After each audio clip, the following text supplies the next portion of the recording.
Hello दोस्तों, welcome back to favourite channel Forex Blaster और मैं हूं आपका होस्ट अभी। ओके जी, एक बहुत ही जो थकाने वाला दिन रहा लेकिन परफेक्ट दिन रहा। उसमें भी हमने काफ़ी अच्छी ट्रेड्स निकालने में कामयाब रहे। पर्टिकुलरली बहुत ज़्यादा वॉलेटिलिटी नहीं रही है, लेकिन what ever the volatility was, हम उसमें राइट साइड के ऊपर थे। तो सबसे पहले बताता चलूँ कि फ्री व्हाट्सएप ग्रुप अवेलेबल है। फ्री व्हाट्सएप ग्रुप में कोई ज्वाइनिंग फीस नहीं है, कोई मंथली चार्जेस नहीं है, कुछ भी नहीं है। कम्युनिटी बेस्ड ग्रुप है, लर्निंग का चांस है। आप अगर, क्योंकि मेरा मानना यह है कि इस फील्ड के अंदर सिर्फ सिग्नल्स की बेस के ऊपर आप जो है वो इस फील्ड के अंदर तरक्की नहीं कर सकते हैं। आपको कुछ ना कुछ बेसिक, बल्कि शायद बहुत ज़्यादा नॉलेज आपको चाहिए होता है। तो वो जो फॉरेक्स ब्लास्टर्स कम्युनिटी के नाम से एक फ्री व्हाट्सएप ग्रुप हमारा मौजूद है, आप उस फैसिलिटी को अवेल कर सकते हैं। उसके लिए आपको करना सिर्फ ये है कि ऑक्टाफेक्स और एक्सनेक्स में हमारे आईबी लिंक के ज़रिए जुड़ना है। आईबी लिंक्स वीडियो के डिस्क्रिप्शन में मौजूद हैं। और अगर आप ऑलरेडी इन्हीं प्लेटफॉर्म्स के ऊपर ट्रेड कर रहे हैं तो आपको आईबी लिंक चेंज करना है। लाइव चैट के ऊपर जाके वो नंबर्स भी नीचे मौजूद हैं। मेरा व्हाट्सअप नंबर नीचे मौजूद है, आप मुझसे रब्ता कर सकते हैं गाइडेंस के लिए और चीज़ों को लर्न करने के लिए। You can do that. दूसरी बात जो है वो उस ग्रुप की ब्यूटी ये है कि आप उसमें चीज़ों को एनालाइज, सिग्नल डेवलप कैसे हो रहा है, क्या चीज़ हो रही है, उस पर डिस्कशन देखेंगे। मार्केट कैसे जो है जा रही है, उसमें बहुत अच्छे अच्छे एक्सपर्ट्स मौजूद हैं जो कि इवन कि आपको विजुअल जो है वो आपको देख पैटर्न्स शेयर कर रहे होते हैं साथ साथ, और आपको पता लग रहा होता है कि अच्छा जी मार्केट क्या करने जा रही है, मूवमेंट के लिए क्या करना चाह रही है। बात करते हैं जी मार्केट की। जिस तरह मैंने आपको बताया था कि कल दो चार बातें की, मैंने कहा जी गोल्ड की मार्केट जो है वो गैप डाउन खुल सकती है। एग्जैक्टली वही हुआ, गैप डाउन मार्केट ओपन हुई। अच्छा, गैप डाउन मार्केट ओपन होने के साथ उसका जो पिवट था वो थोड़ा सा ज़रा चेंज हो गया, और जो पिवट मेरे हिसाब से जो मैंने निकाला था 47 का निकाला था, लेकिन वो 54 पे आ गया। और 53 तक हमारी मार्केट जो सेल थी, जिसका मैं बार बार जिक्र कर रहा था, सेल परफेक्टली आई। और उसके बाद मैंने कहा था यहाँ से अगर डब्ल्यू पैटर्न बनेगा तो हम बाय की तरफ बैठेंगे। बाय का हमें जो है वो भरपूर मौका मिला, बहुत सारे लोगों ने बाय लिया। ग्रुप के बहुत सारे लोगों ने जो है वो वहाँ से हुआ। और बाद में मैंने आपको कहा था कि जो बिल्कुल परफेक्टली, जिस तरह मैंने कहा था कि 72 का जो 71 का जो लेवल आएगा, यहाँ पर हम 4 आवर कैंडल के ऊपर एम का इंतज़ार करेंगे। एग्जैक्टली वही चीज़ें हो रही हैं। अब 4 आवर कैंडल्स भी जो है ना वहाँ पर क्लोज हो चुकी है, नई कैंडल स्टार्ट होगी और 72 का जो बैरियर है वो ब्रेक नहीं हुआ है। अच्छा, ऑयल का एक मतलब चलूँ, ऑयल का जो है जिस तरह मैंने आपको बताया था, कोविड में रिलीफ के चांसेस थे और सारा कुछ था, लेकिन कोविड में रिलीफ नहीं आया चाइना के जो है वो उसमें, और ओपन नहीं हुई है मार्केट। तो जिसकी वजह से जो बाय की कॉल्स थी वो कैंसिल करके सेलिंग की कॉल मैंने ग्रुप के अंदर दी, और मैंने कहा था कि जी 150 से 200 पिप्स आपको यकीनन निकालेगी मार्केट। तो वो अल्हम्दुलिल्लाह वहाँ पर भी जिन्होंने सेल ली ऑयल में, उसके मुताबिक अच्छी ट्रेड रही और अच्छा मुनाफा कमाया। दूसरा ये है कि नास्डैक जो है ऑब्वियसली वो ऊपर की तरफ गया है, बहुत ज़्यादा रिट्रेसमेंट नहीं ले सका। अब कल मैंने जीबीपी का मैंने बताया, डीएक्सवाई का मैंने आपको बताया था कि 106.5 से ऊपर रहेगा तो ये बुलिश हो सकता है, और वही हुआ है कि 107 भी इवन के जो है उसने किया, अरेंज किया, जिसकी वजह से मैंने आपको कहा था कि जीबीपी जो है वो उसके ऊपर इम्पैक्ट काफ़ी ज़्यादा हैवी आने के चांसेस हैं, और अच्छी खासी मूवमेंट आई।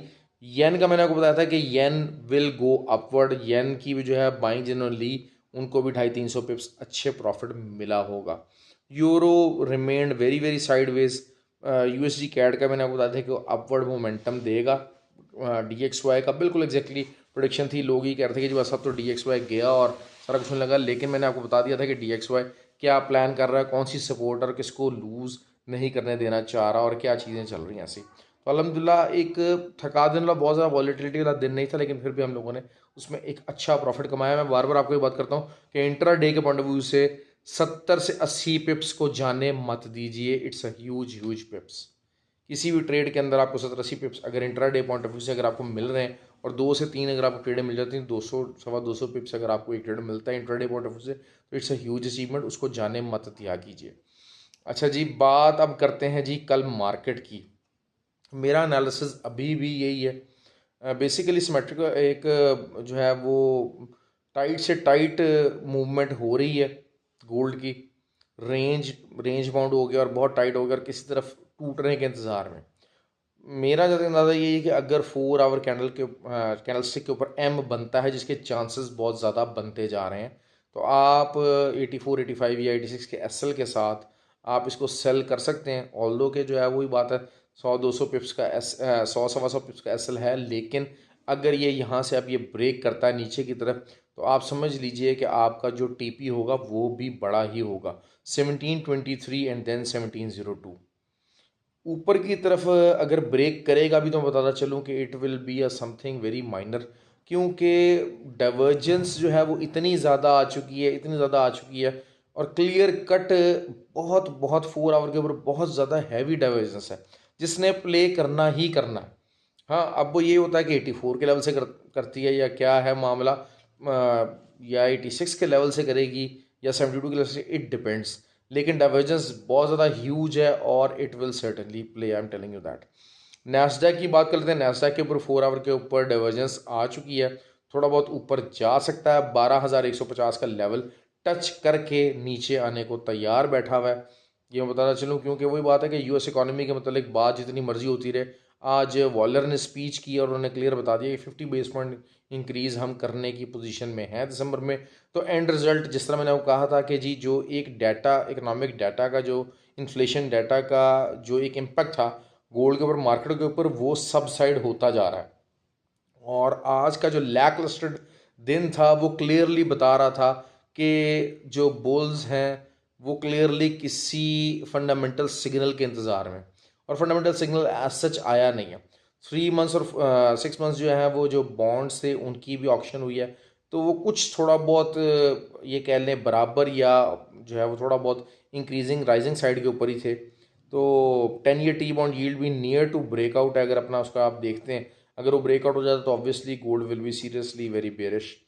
ऑल्दो के मार्केट इस टाइम बहुत ज़्यादा बुलिश साइड के ऊपर बैठ रही है, लेकिन जो मैं आपको बात कर रहा हूँ कि 4 आवर डाइवर्जेंस है वो प्ले करेगी ज़रूर, और इतना आपको ऊपर की तरफ शायद पंप ना मिले जितना ही नीचे की तरफ आपको डाइवर्जेंस प्ले करके देगी। तो I am talking about at least कोई 300 to 400 पिप्स या 500 पिप्स का जो टारगेट है वो नीचे की तरफ आपको गोल्ड दे सकता है। और अगर आप ऊपर के टारगेट की अगर यहाँ से बात करते हैं तो ज़्यादा से ज़्यादा 150 से 200 पिप्स का टारगेट बाई की तरफ मिल सकता है। तो अब आपकी चॉइस है कि किस तरफ बैठना है और कब बैठना है। मतलब मेरा अंदाज़ा, मैं अगर ये आपकी जगह हूँ, जो मैंने ट्रेड करनी है वो यही करनी है कि मैं शायद अपनी एक मल्टीपल एंट्रीज़ कल कोई 4 आवर के 1-2 कैंडल्स को एम फॉर्मेशन बननी शुरू होगी तो मैं सेलिंग एंट्रीज डालना शुरू कर दूंगा, और अप टू 1815 तक भी सेलिंग एंट्रीज में डालूंगा, and it will start playing for sure, I am telling you that. क्योंकि कोई ऐसा तूफान नहीं आ गया, कोई ऐसी तबाही नहीं मच गई है कि गोल्ड जो है वो इतना ज़्यादा ऊपर जाना शुरू कर दे। ऑल दो के मार्केट है, मैनिपुलेशन है, कुछ भी हो सकता है, क्योंकि सारी बात है जब मार्केट से बड़े प्लेयर आउट हो जाते हैं तो रिटेलर्स ही सिर्फ मार्केट में प्राइस थोड़ी सी ऊपर नीचे कर रहे होते हैं। तो वो किसी टाइम पर भी रिटेलर्स को, जब रिटेलर्स ज़्यादा एक ही साइड के ऊपर बैठ जाते हैं तो फिर जो एक कोई भी छोटा बड़ा जो फंड होता है वो मिल के जो है उन तमाम रिटेलर्स को जो है वो नुकसान पहुंचा देते हैं। तो ये चीज़ हो जाती है जब भी वॉलेटिलिटी कम होती है, तो उसके अंदर जो है ना वो रिटेलर्स को नुकसान होने का अंदेशा काफ़ी ज़्यादा हो जाता है, क्योंकि उसको मैनिपुलेट करना आसान हो जाता है। अच्छा, नैस्डैक के ऊपर भी ये मैं बात कर रहा हूँ कि काफ़ी ज़्यादा वॉलेटिलिटी काफ़ी ज़्यादा डाइवर्जेंस आ चुकी है, तो कल tomorrow can be a very nasty day. Oil का मैं बात करता हूँ। ऑयल, अच्छा, ऑयल को अगर हम 4 आवर पैटर्न के अंदर देखते हैं तो देर इज़ अ पॉसिबिलिटी कि जी वो जो है यहाँ पर डाइवर्जेंस भी आई है, और उसके अलावा एक बाइंग एरिया भी, सपोर्ट भी तगड़ी मौजूद है। तो यहाँ से बाइंग बन सकती है, और मेरे हिसाब से इस टाइम पे जो ऑयल की करंट सिचुएशन है, DXY करंट सिचुएशन है, तो this is a buying area. Just in case अगर DXY डाउन जाता है तो ऑयल कैन गो अपवर्ड, और ऑयल एक दफ़ा, और DXY मेरा अंदाज़ा ये है कि एक दफ़ा दोबारा 106.5 और 105.5 का जो ये बॉटम्स है इसको रीटेस्ट करके दोबारा ऊपर जाएगा। और अगर जाना भी है तो, क्योंकि जाहिर बात है को प्रॉपर विदाउट रीटेस्ट किए हुए मार्केट ऊपर नहीं जाती, तो इस दौरान ऑयल ऊपर जा सकता है। तो मैं इस साइड पे ऑयल में थोड़ा बहुत बाइंग में बैठा हुआ हूँ, मैंने अपनी बाइंग की कॉल्स दी हुई हैं, और लेट्स सी SLB जो है वो उसका मौजूद है। तो आई होप कि जो है ना it will give us the profit in the longer term. और अगर जो है वो डेली के ऊपर मैं अगर बात करना चाहूँगा तो ज़ाहिर बात है अगर डेली अगर ऑयल के ऊपर कोई 4-5 दिन के बाद दोबारा से 90 के पास आ जाता है, 92 के पास ऑयल आ जाता है, तो दिस मीन्स कि ऑन डेली टाइम फ्रेम को 2 से 3 दिन के बाद आता है। तो इसका मतलब ये हुआ कि कप एंड हैंडल फॉर्मेशन जो है वो बन रही है। जस्ट इन केस अगर कोई 2 से 3 दिन के बाद oil will be on the 90s, तो 90 के ऊपर कोई डेली क्लोजिंग आ जाती है, कुछ होता है, तो वो फिर आप कप एंड हैंडल फॉर्मेशन होगी और उसका जारी बात है लेवल जो है वो 96 का 0.5 का हो जाएगा। एक थ्योरी है, अभी बना नहीं है, लेकिन मैं देख रहा हूँ कि चीज़ें हो सकता है इस तरह से डेवलप हो सकती हैं। दूसरा जो बात करते हैं जीबीपी की, जीबीपी का डाटा आना है कल, बहुत 2 इंपॉर्टेंट डाटाज हैं। तो वो क्या कर सकते हैं मार्केट के अंदर, GBP can go seriously down, और उसमें जो लेवल्स हैं वो 1.14 और 1.12 के लेवल्स हैं, लेकिन 1.12 will be very very non, आप समझ लें कि रियलिस्टिक होगा, लेकिन 1.14 can still be on the cards, क्योंकि 250-300 पिप से जीबीपी इतनी मूवमेंट कर जाता है। तो ये चीज़ें मैंने कवर की हैं, एक अंदाज़ा मैंने जो भी हमारी जो पॉसिबिलिटीज़ हैं उसको मैंने डिस्कस किया है, keeping in view that DXY को बहुत ज़्यादा हाई फंडामेंटल डाटा मौजूद नहीं है। स्पीचेस वगैरह है, स्पीचेस में उन्होंने क्लियरली बता दिया है कि हाँ जी जो है वो थोड़ी सी ईजिंग तो हम करेंगे, लेकिन उसको अब दिसंबर के बाद ही देखा जाए। दिसंबर में भी अगर 50 बेस पॉइंट इंक्रीज़ होता है तो that will something to be watch out for, और गोल्ड और ये सारा कुछ जो है इसके ऊपर इसका इम्पैक्ट अच्छा आएगा। ख्याल रखें, चैनल से ट्यून इन रहें, और किसी और पेयर को अगर आप चाहते हैं कि हम कवर करें तो आप प्लीज़ जो है मुझे कमेंट कर सकते हैं, लाइक कीजिए, वीडियो सब्सक्राइब कीजिए। Have a good day.